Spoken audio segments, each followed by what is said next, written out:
नहीं नहीं, वो तो थोड़ा देखूंगी, अगर सिर्फ स्टोरी होगी तो फिर ग्रीन बॉक्स करूंगी, नहीं तो पढ़ लूंगी। जैसे अगर आप देखो law of diminishing marginal utility है, तो उसके अंदर बॉक्स में 4 लाइंस लिखी है, तो वो बॉक्स की लाइंस इनफ है, फिर वो उतना सही लिखोगे तो चलेगा। लेकिन अब जैसे वन कमोडिटी केस का यूटिलिटी एनालिसिस आप देखोगे, तो बॉक्स के अंदर डायग्राम नहीं है, तो वो डायग्राम आपको ऊपर से देखना पड़ेगा। ओके। अब पहले एक बार पार्थ आहिर, सुन रहे हो आप? पहले तो वो बताओ। हाँ दीदी। हाँ जी। आपको फीस कितनी बार रिमाइंड करवाई आपने, दे दी?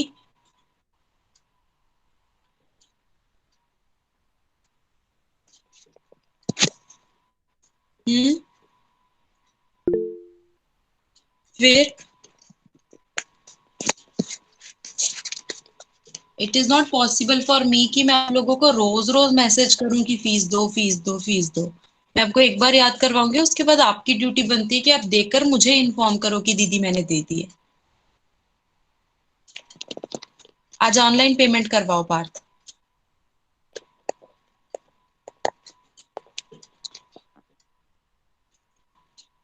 ठीक है। Same case is with you Vedant. आपकी मॉम को पार्थ इनफैक्ट रिस्पॉन्स करता है, आपकी मॉम को 4 बार कॉल किया है या मैसेज किया है, वो जवाब नहीं देते हैं। वेदांत, आज आपकी मॉम को बोलो, yes not soon, soon gone, it's been long, I'm hearing soon, it's been 15-20 days that I'm reminding daily. Kal, tell me anytime, if you want to give cash I'll collect, otherwise make online payment. I need to receive your fees Vedant tomorrow.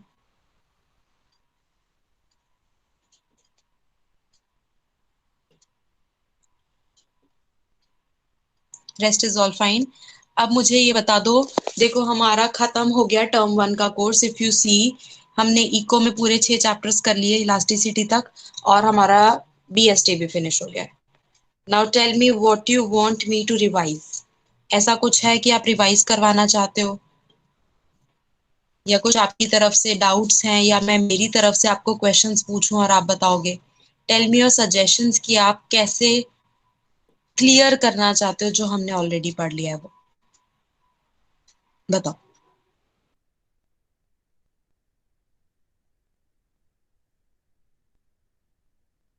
MCQ worksheet prepare हो जाएगी, उसमें कोई problem नहीं है। Micro का revision चाहिए, okay. Micro में revision में कौन सा चैप्टर चाहिए? इंडिफरेंस कर्व समझा दो, ठीक है। 1 मिनट, मैं पीपीटी, ये बुक ओपन कर लूं।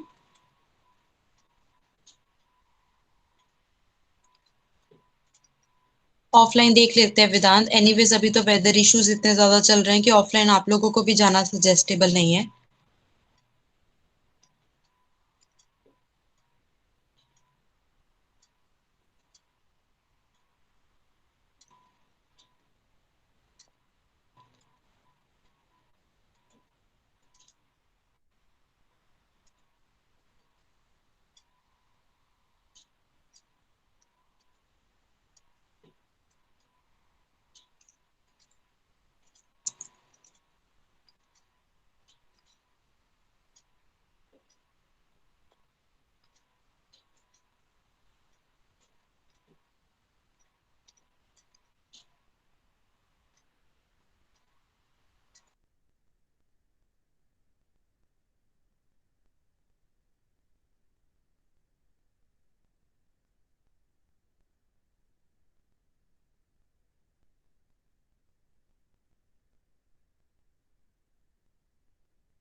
देखो, इंडिफरेंस कर्व रिवाइज करते हैं। You can always tell me the topics जो आपको रिवीजन के लिए चाहिए।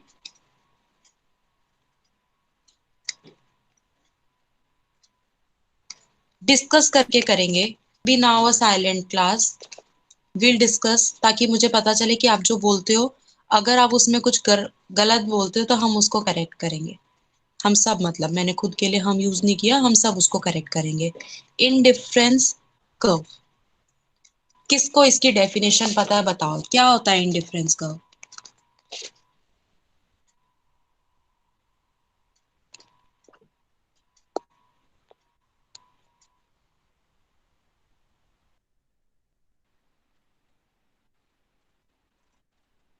ठीक है, करेक्ट। यहाँ पर कितने गुड्स आएंगे, सब लोग इधर ध्यान देना, 2 गुड्स आएंगे कॉम्बिनेशन, और जो ये 2 गुड्स होंगे वो आपको, ये वर्ड आपको लिखना जरूर रहेगा वरना मार्क्स नहीं मिलेंगे, इक्वल सैटिस्फैक्शन देते हैं। इन डिफरेंट मतलब इक्वल। सो इंडिफरेंस कर्व का मतलब क्या होता है कि ये एक ऐसा कर्व है, इसका डायग्राम ऐसा बनता है, ये वाई एक्सिस एक्स एक्सिस और ये इंडिफरेंस कर्व, ये एक ऐसा कर्व है जिसके ऊपर आप कोई भी पॉइंट चूज करो, ए या बी या सी या डी या ई या एफ, कोई भी, every point is giving you equal satisfaction। Indifference curve का मतलब पता चला? ये एक ऐसा कर्व है जिसके ऊपर 2 गुड्स का कॉम्बिनेशन है, एक गुड वाई एक्सिस पे है और एक गुड एक्स एक्सिस पे है। अब आप ए पॉइंट में ये 10 और ये 2 लो, या आप डी पॉइंट पे ये 4 और ये 5 लो। अगर कोई आपको पूछे कि भाई आप ए पॉइंट चूज करना चाहते हो या डी पॉइंट सिलेक्ट करना चाहते हो, अगर वो सेम कर्व के ऊपर हैं, दैट मीन्स वो आपको इक्वल सेटिस्फैक्शन देंगे, कोई भी आपको सिलेक्ट करना पड़े वो एक ही बात है। So what is indifference curve? ये एक ऐसा कर्व है जो आपको हर समय इक्वल, हर पॉइंट पे इक्वल सेटिस्फैक्शन देता है। ये बात एक समझ आई? So what is indifference curve? Indifference curve एक ऐसा कर्व है जो आपको इक्वल सेटिस्फैक्शन देता है। और उससे पहले है इंडिफरेंस सेट, मतलब ये जो कॉम्बिनेशन ऑफ 2 गुड्स हैं उसको इंडिफरेंस सेट बोलते हैं। जब सब आप ये सेट को कर्व पे ड्रॉ करोगे तो वो इंडिफरेंस कर्व बन जाता है। सो अगर आपको इंडिफरेंस कर्व पता करना है तो वो डायग्राम है, अगर आपको इंडिफरेंस सेट पता करना है तो वो कॉम्बिनेशन ऑफ 2 गुड्स है। ऑल्सो एक और चीज करेंगे, जो भी टॉपिक जिस दिन रिवाइज करेंगे, जो जो मैं पढ़ाऊंगी वो मैं बाय द एंड किसी ना किसी को पूछती रहूंगी, and then you have to respond. अगर मैं रिवाइज करवा रही हूँ और आपको कुछ नहीं आ रहा, मुझे बीच में इंटरप्ट करो, मैं वो रिपीट करूंगी। ओके दीदी। ठीक है, बट ऐसा नहीं कि आप हाँ बोलते जा रहे हो, लास्ट में मैं पूछूं और आप कुछ और ही गड़बड़ बताओ, वो नहीं चलेगा। सो हर क्लास के एंड में will have a question session round. Fine. Indifference set समझ गए? ऐसे कॉम्बिनेशन ऑफ 2 गुड्स जो आपको इक्वल सेटिस्फैक्शन देते हैं। इंडिफरेंस कर्व, जब इस सेट को ग्राफ पे रिप्रेजेंट करते हैं तब उसको इंडिफरेंस कर्व बोलते हैं।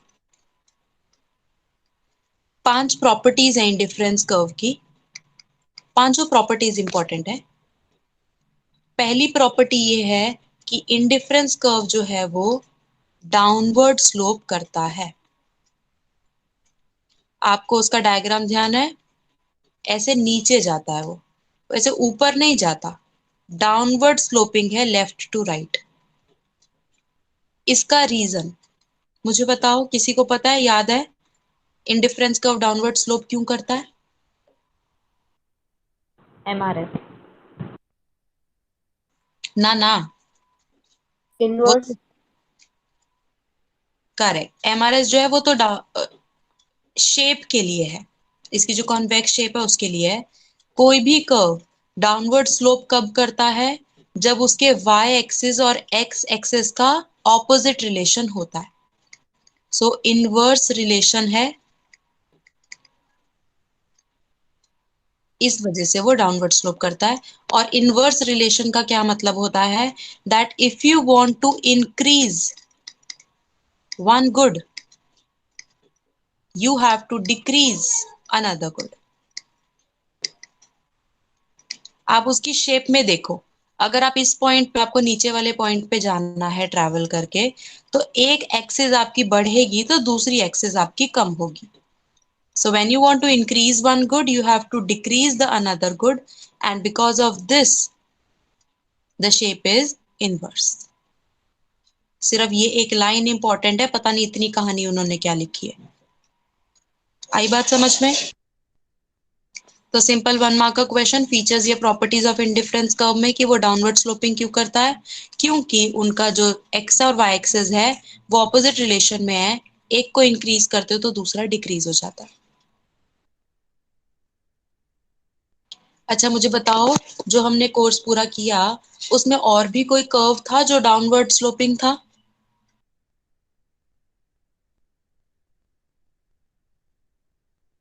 डिमांड का कर्व. डिमांड के कर्व पे कौन सी दो चीजें आती हैं एक्सिस पे? प्राइस और quantity demanded. Correct. Price Y axis पे आता है, क्वांटिटी डिमांडेड एक्स एक्सिस पे आता है. इसका कर्व ऐसे डाउनवर्ड स्लोपिंग होता है, और उसका रीजन भी सेम होता है, क्योंकि प्राइस के बढ़ने पे डिमांड कम होती है, प्राइस के कम होने पे डिमांड बढ़ती है. ऑपोजिट रिलेशन होता है, and whenever there is an opposite relation, the curve is always downward sloping. ठीक है. अब जो मैं नेक्स्ट क्वेश्चंस पूछूं वो मैं जिसको पूछूं वही बताना. फिर फर्स्ट प्रॉपर्टी आपको समझ आ गई, इसका कोई डायग्राम बनाने की जरूरत नहीं पड़ती. सेकेंड प्रॉपर्टी हमारी है कि इसकी शेप जो है कॉन्वेक्स. कॉन्वेक्स के आगे क्या लिखते हैं? To the origin. ओरिजिन से ये शेप कॉन्वेक्स है.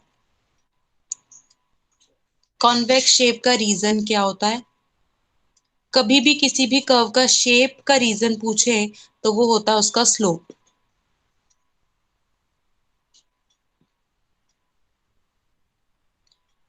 तो अगर वो आपको कॉन्वेक्स का रीजन पूछे, वैसे कॉनकेव जो था वो पीपीसी था, बट पीपीसी तो कोर्स में नहीं है, तो कॉनकेव का रीजन तो पूछेंगे नहीं. कॉन्वेक्स का रीजन होता है कि उसका जो स्लोप होता है वो फॉलिंग होता है.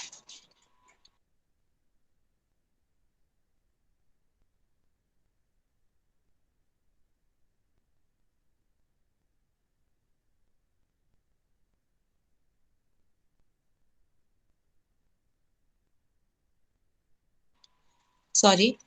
तो कॉन्वेक्स टू द ओरिजिन, कभी भी स्लोप, कभी भी शेप का रीजन पूछे तो उसका रीजन हमेशा स्लोप होता है. इसके स्लोप का नाम है मार्जिनल रेट ऑफ सब्स्टिट्यूशन, जिसको अपन MRS बोलते हैं, और इसका स्लोप डिक्लाइन होता है.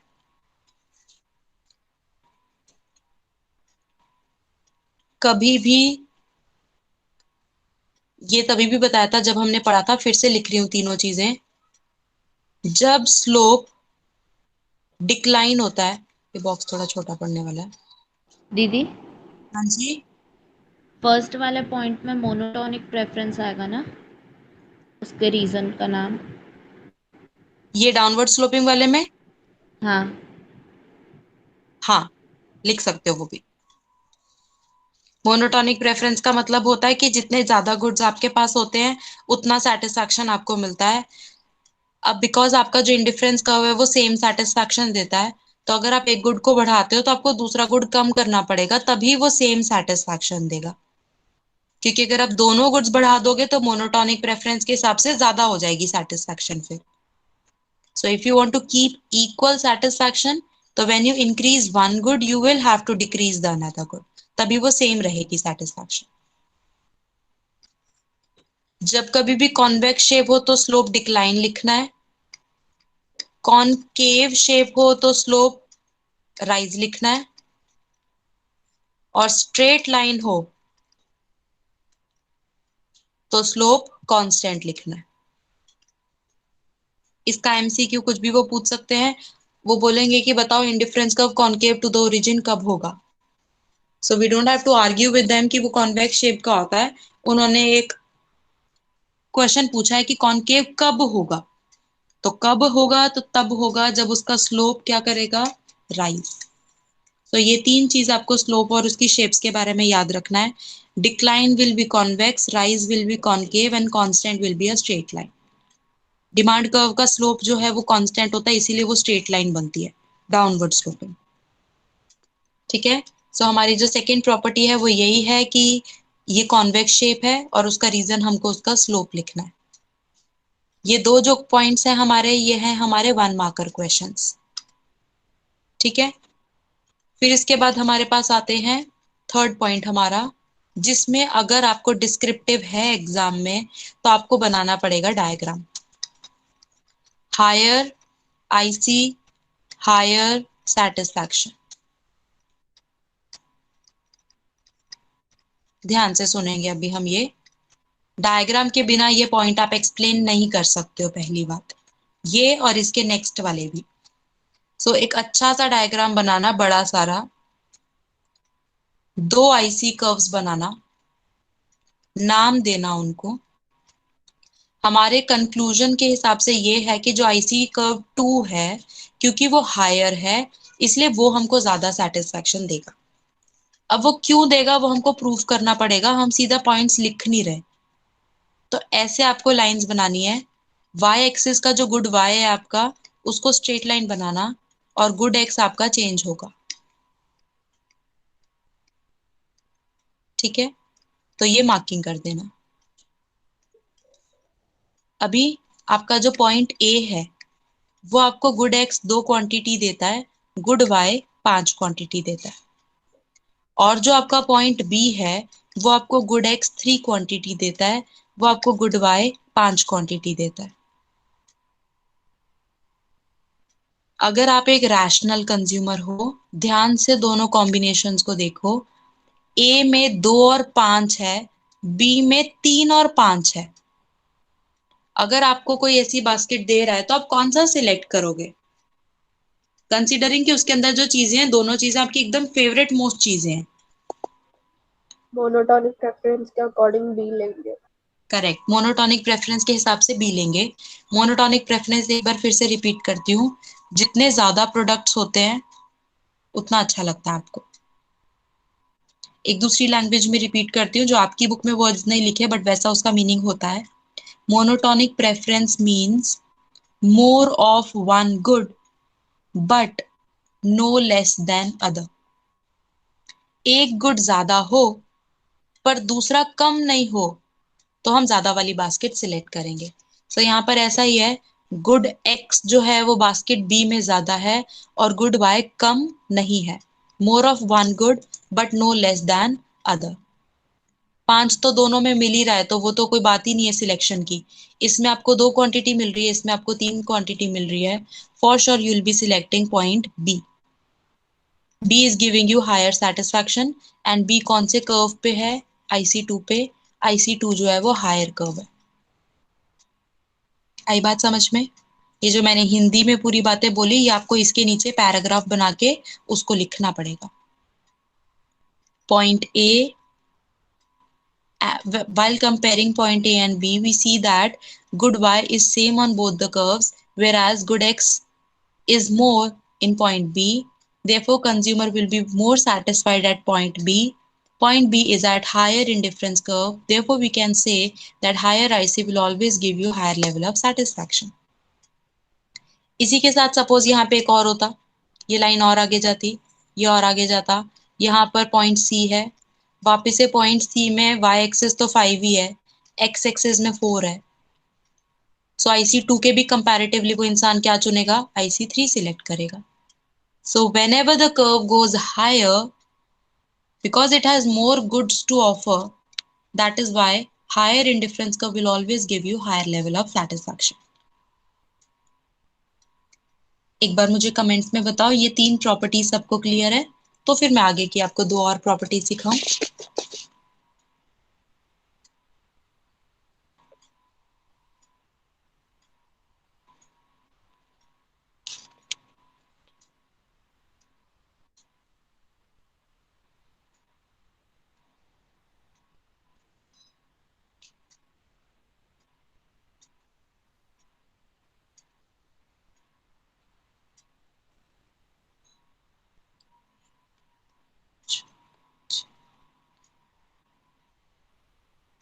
Where 14 people joined and I got 9 comments.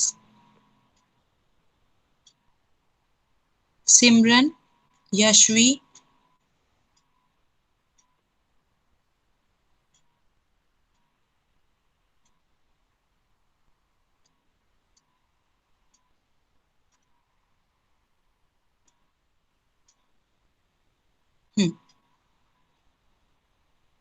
Fine.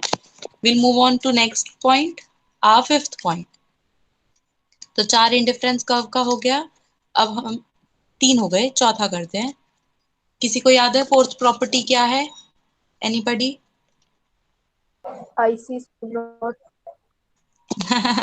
Never intersect each other.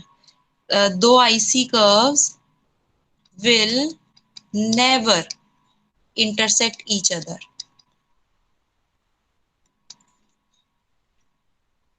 ठीक है. ये वाला पॉइंट भी विदाउट डायग्राम आप एक्सप्लेन नहीं कर सकते हो. You will always have to make a diagram. Diagram कैसा बनाना है वो मैं आपको बता देती हूँ. y एक्सिस बनाई, x एक्सिस बनाई. इन्होंने बोला they will never intersect, but what if we intersect them? तो अपन को पहले कहना है कि भाई हम तुम्हारी बात नहीं मानते, हम उसको इंटरसेक्ट कर रहे हैं. फिर जब आप वो कर दोगे ना इंटरसेक्ट, और आप पूरी कहानी आगे करोगे, तो आपको पता चलेगा बाय द एंड वो कंक्लूजन गलत आ रहा है. वो पॉसिबल ही नहीं होगा जो आपने इंटरसेक्ट करके किया है. फिर आप बोलोगे कि हाँ भाई तुम ही ठीक थे, दे will never intersect. So first the diagram will always be intersecting lines, and we will have to mark 3 points. One point will be this intersecting point, one point will be on this IC, another point will be on this IC. Diagram हमेशा ही same बनेगा, 2 बार बनाओगे तो रट जाएगा आपको. Now you will always have to say, suppose ये IC1 है, ये नीचे वाला IC2 है. जो पॉइंट A और B है, अगर आप ध्यान से ऑब्जर्व करो तो वो सेम इंडिफरेंस कर्व पे हैं. सेम इंडिफरेंस कर्व वाले हमको सेम लेवल ऑफ सेटिस्फैक्शन देते हैं. इसका मतलब पॉइंट A और पॉइंट B सेम सेटिस्फैक्शन देते हैं, बिकॉज वो IC1 पे है. इसी तरीके से पॉइंट A और C जो है वो IC2 पे हैं, तो वो भी सेम सेटिस्फैक्शन देंगे.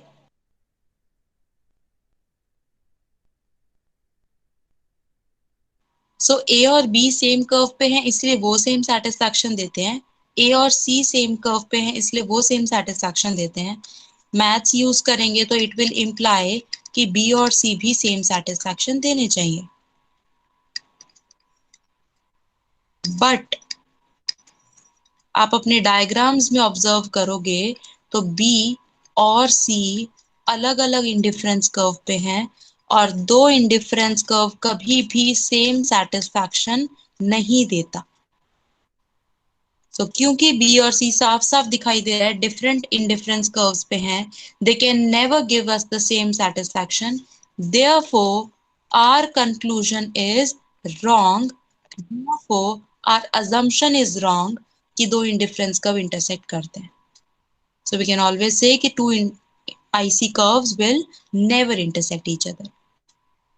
It will always be the same diagram. It will always be A is equal to B, A is equal to C, therefore B is equal to C. But that is not possible. Therefore our assumption is wrong. Same lines लिखनी है आपको गिनी चुनी.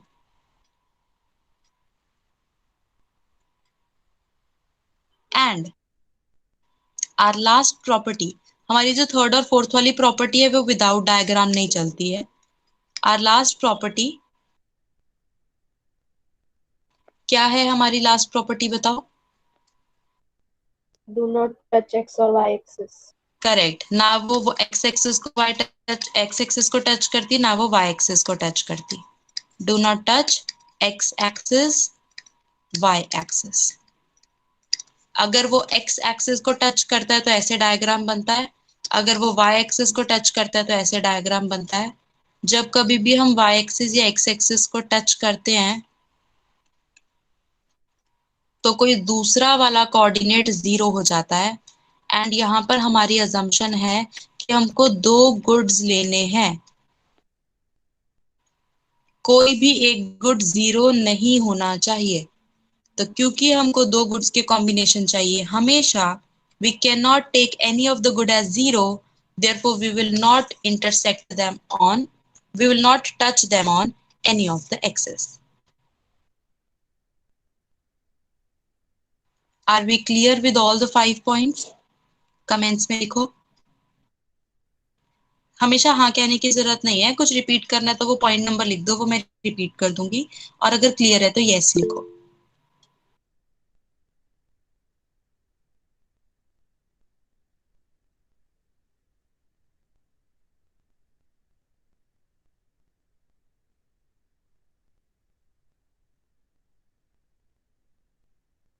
Great, very good.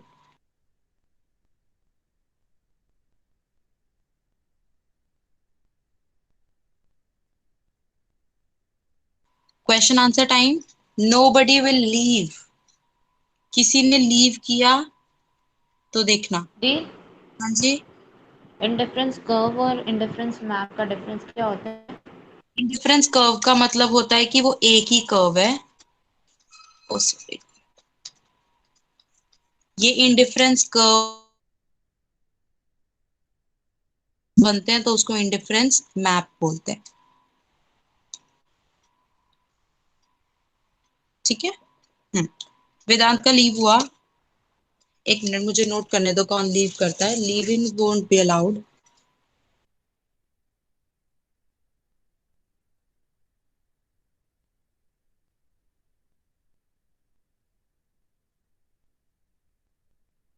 पूरी class में आप लोग अच्छे से कनेक्टेड थे।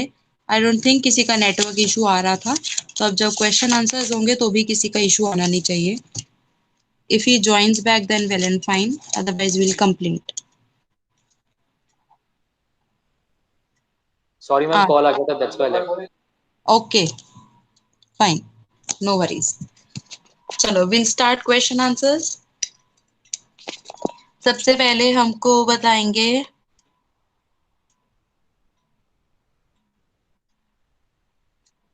Kritika, what is monotonic preference? दीदी मोनोटोनिक प्रेफरेंस में जब एक गुड के साथ हम कितना दूसरा गुड कंज्यूम करना चाहते हैं। नहीं, एक गुड के साथ हम दूसरा गुड कंज्यूम करना चाहते हैं, that is not monotonic preference. Good x के साथ मैं गुड वाई कितना कंज्यूम करना चाहती हूँ वो नहीं होता मोनोटोनिक प्रेफरेंस। ठीक है, किसी और को पूछती हूँ। दीदी मोर गुड को हायर सेटिस्फैक्शन के लिए कितना मोर गुड कंज्यूम करता है? मोर कितना वाला कॉन्सेप्ट नहीं है बेटा, ऐसा है more goods will give you hire satisfaction. Yes ma'am, अगर वो बोलो बोलो, सुन रहे हैं? वो माइक जो ऑन। कंज्यूमर होगा हमेशा अच्छी चीज ही प्रेफर करेगा क्योंकि उसकी अच्छी सेटिस्फैक्शन के लिए। यस, तो जब ज्यादा गुड्स होते हैं वो आपको ज्यादा सेटिस्फैक्शन देता है, उस कॉन्सेप्ट को मोनोटोनिक प्रेफरेंस बोलते हैं। जैसे आपको याद है चैप्टर 3 में हम खाते थे, कुछ कंजम्पशन करते थे, तो उसमें आप जितना जितना खाते थे वो आपको ज्यादा सेटिस्फैक्शन नहीं देता था क्योंकि वो आप कंज्यूम कर रहे थे। यहाँ पे सिर्फ आपको चीजें दे रहे हैं, कोई आपको 2 चॉकलेट दे और कोई आपको 3 चॉकलेट दे, तो आपको किस में ज्यादा सेटिस्फैक्शन मिलती है? 3 में। क्यों मिलती है? तो वो क्यों का रीजन मोनोटोनिक प्रेफरेंस है, because higher the goods higher the satisfaction. How much की बात नहीं है। ठीक है, आगे बढ़ते हैं। कुलदीप, आप हमको बताओ इंडिफरेंस सेट और इंडिफरेंस कर्व में क्या डिफरेंस है?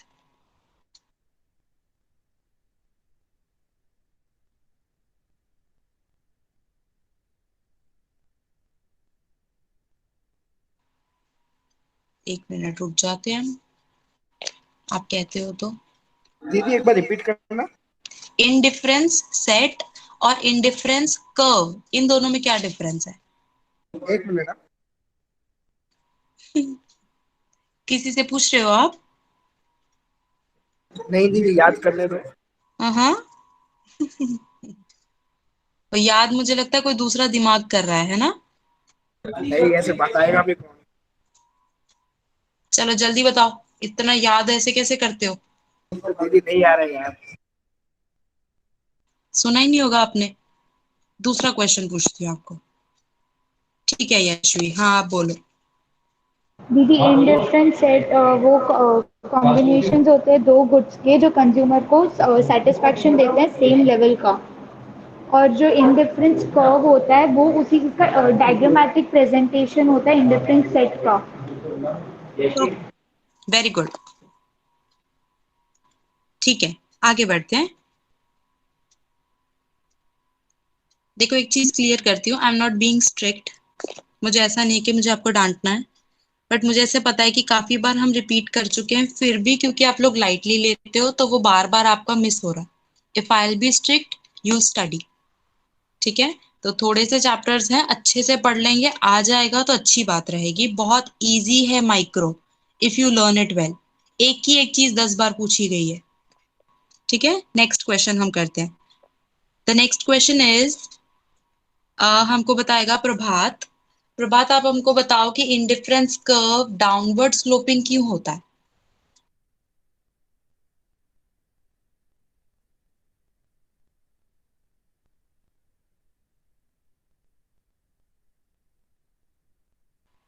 अरे अच्छा, मुझे बताओ, बाकी सब बताओ। प्रभात ने जो बोला बिकॉज ऑफ एमआरएस, वो करेक्ट है क्या?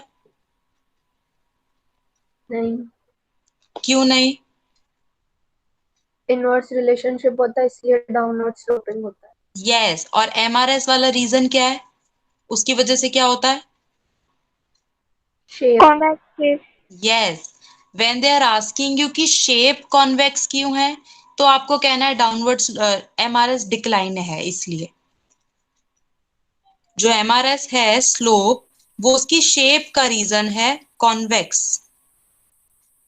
अगर कोई आपको पूछता है कि कर्व डाउनवर्ड क्यों है, तो आपको बोलना है कि एक गुड ज्यादा तो दूसरा good come, more of one good and less of another, इसलिए वो शेप डाउनवर्ड स्लोपिंग है।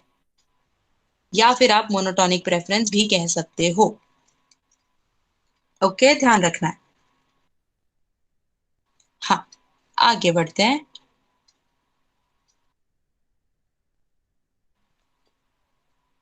समरीत, आप मुझे बताओ, जो हमारा इंडिफरेंस कर्व है वो एक्स एक्सिस या वाई एक्सिस को टच क्यों नहीं करता? दीदी क्योंकि अगर वो एक्सिस को टच करेगा तो जो गुड वाई है वो 0 हो जाएगा, और जो वाई को टच करेगा तो गुड एक्स 0 हो जाएगा। और ऐसा हमको क्यों नहीं चाहिए? क्योंकि हमें वो दो कॉम्बिनेशंस में कोई एक 0 नहीं चाहिए। Perfect, great. तो वो वाई एक्सिस एक्स एक्सिस को टच इसलिए नहीं करता क्योंकि अदरवाइज फिर कोई ना कोई एक गुड 0 हो जाता, जो हमको नहीं चाहिए। बढ़िया। नेक्स्ट, श्रेया, इंडिफरेंस मैप क्या होता है? दीदी जिसमें ज्यादा आईसीज होती है ना, वो। Correct, good. Next, Simran, higher indifference curve higher satisfaction कैसे प्रोवाइड करता है? हम मतलब अगर उसकी प्राइस कम है तो वो हमको हायर लेवल, कंज्यूमर की इनकम के हिसाब से, अगर डिफरेंट लेवल ऑफ इनकम्स होगा तो डिफरेंट लेवल ऑफ आईसीज होंगे। मैं समझी नहीं, फिर से पूछती हूँ।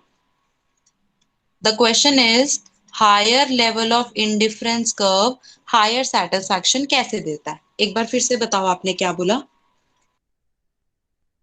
Ma'am it depends on different types of consumers income. अगर सबसे ज्यादा हम अगर हमारा आईसी है तो मतलब हमारी इनकम बहुत ज्यादा है तो हम उस हिसाब से हमारी डिमांड भी ज्यादा हो जाती है। ओके, ओके पार्थ, आप जा सकते हो, नो प्रॉब्लम। एंड बाकी लोग मुझे बताओ कि सिमरन ने जो बोला, is that right? Do we didi have a concept of income here? दीदी हाँ पार्थ, बोलो। मतलब इसका ये है कि अगर इनकम भले भी जितनी बढ़ गई पर डिमांड तो उतनी रहेगी ना, हम लोग मतलब हाँ, बढ़ थोड़ी ना रहा है। इनकम की बात नहीं है यहाँ पे। बाकी लोग मुझे बताओ कि सिमरन ने जो बोला वो सही बोला? नहीं दीदी। क्यों नहीं समरीत, क्या कॉन्सेप्ट था यहाँ पे? दीदी जो हायर आईसी होता है वो हायर लेवल ऑफ सेटिस्फैक्शन देता है, गुड्स की बात हो रही है, इनकम की बात नहीं हो रही ना। यस, मेरे ख्याल से सिमरन जो कहना चाहती थी वो मैं शायद समझी। मैं एक बार उसको करेक्ट करती हूँ, मॉडिफाई करती हूँ। सिमरन, अब सुनना, इस चैप्टर में इनकम का कोई कॉन्सेप्ट नहीं है। It doesn't matter what is our income. हो सकता है आप करोड़पति हो या आपके पास पैसा नहीं है, यहाँ पे मैं आपको वो प्रोडक्ट प्रोवाइड कर रही हूँ। So it's not always you who are buying your product. So पूरे इंडिफरेंस कर्व चैप्टर में बजट लाइन जब आएगा तब इनकम आएगा, इंडिफरेंस टॉपिक तक इनकम नहीं है. Higher indifference curve higher satisfaction क्यों देता है? क्योंकि जो हायर वाला कर्व होता है हमारे पास, जो ऊपर कर्व है, उसमें गुड्स ज्यादा होते हैं. ए पॉइंट जो नीचे कर्व में है उसको 2-5 कॉम्बिनेशन है और बी में 3-5 के कॉम्बिनेशन है, तो उसमें ज्यादा गुड्स हैं ऊपर वाले में, इसलिए. अब शायद आप ऐसा कहना चाहो कि ज्यादा इनकम है तो ज्यादा हम खरीद सकते हैं इसलिए ऊपर वाला कर्व बनता है, तो वो लॉजिक ठीक है, बट इनकम की बात नहीं करेंगे हम. नहीं ओके पर मैम. दीदी हमारी भले इनकम जितनी बढ़ गई हमें डिमांड उतनी है कि ना. जैसे हम लोग अगर 1 पैकेट ऑफ मिल्क ले रहे डेली तो हम लोग उतने लेंगे ना, बाद में इंक्रीज थोड़ी ना कर देंगे. क्या आप कह रहे हो इनकम बढ़ जाएगी तो भी हम उतना ही खरीदेंगे, ऐसा कह रहे हो? हाँ. नहीं, ऐसा जरूरी नहीं है. If you have more, if you are less of an income, you'll eat less chocolate, maybe because you don't want to spend it out. But you have a lot of money. You can buy more chocolate, you can buy more pizzas, you can buy anything more. So the concept of her was not wrong कि ज्यादा income है तो ज्यादा खर्चा करेंगे. वो correct point है. And अगर आपका indifference curve ऊपर इसलिए जा रहा है क्योंकि आप ज्यादा income है आपकी, तो फिर वो logic सही होता. बट बात उसका आंसर wrong इसलिए है क्योंकि indifference curve में income का कोई concept नहीं है. हायर इंडिफरेंस कर्व में हायर सेटिस्फैक्शन इसलिए मिलती है क्योंकि उसमें हमारे पास गुड्स के कॉम्बिनेशन ज्यादा होते हैं, वो रीजन है उसका. And next we are asking Sanskar. Sanskar, why does two indifference curve never intersect each other?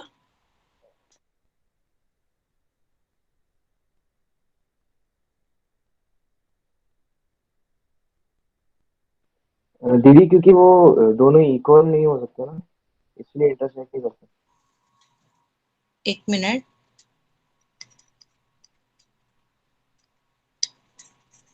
ये डायग्राम आपके सामने है. इस डायग्राम के हिसाब से मुझे समझाओ कि वो दोनों इंटरसेक्ट क्यों नहीं कर पा रहे. हाँ दीदी. दीदी जैसे ए एंड सी, जैसे IC2 है तो वो दोनों इक्वल है, वैसे ही ए और बी दोनों इक्वल है IC1. तो मैक्स के हिसाब से बी और सी भी इक्वल होने चाहिए, पर मतलब इसके हिसाब से इंडिफरेंस के हिसाब से इक्वल नहीं होंगे. परफेक्ट, वेरी गुड संस्कार. तो आई गेस यहाँ पर इतना आपका पूरा ये टॉपिक फिनिश हो गया है इंडिफरेंस कर्व का. थोड़ा बहुत कुछ भी ये ऊपर नीचे करके पूछेंगे तो आपको आ जाएगा आई गेस. अच्छा, एक लाइन पूछती हूँ, लास्ट क्वेश्चन, यस नो बताना. ये मैंने अभी स्क्रॉल करते करते ही देखा था. इफ ट्रू फॉल्स बताना है, ठीक है? ट्रू फॉल्स में से देखा था मैंने. If indifference curve is convex to the origin, if indifference curve is convex to the origin, MRS should not decline. You have to tell me whether the statement is true or false. I'll repeat. False. एक बार मैं repeat करती हूँ. If indifference curve is convex to the origin, MRS should not decline. दीदी थोड़ा धीरे repeat करो ना. थोड़ा धीरे रिपीट करूँ, मैं लिख देती हूँ.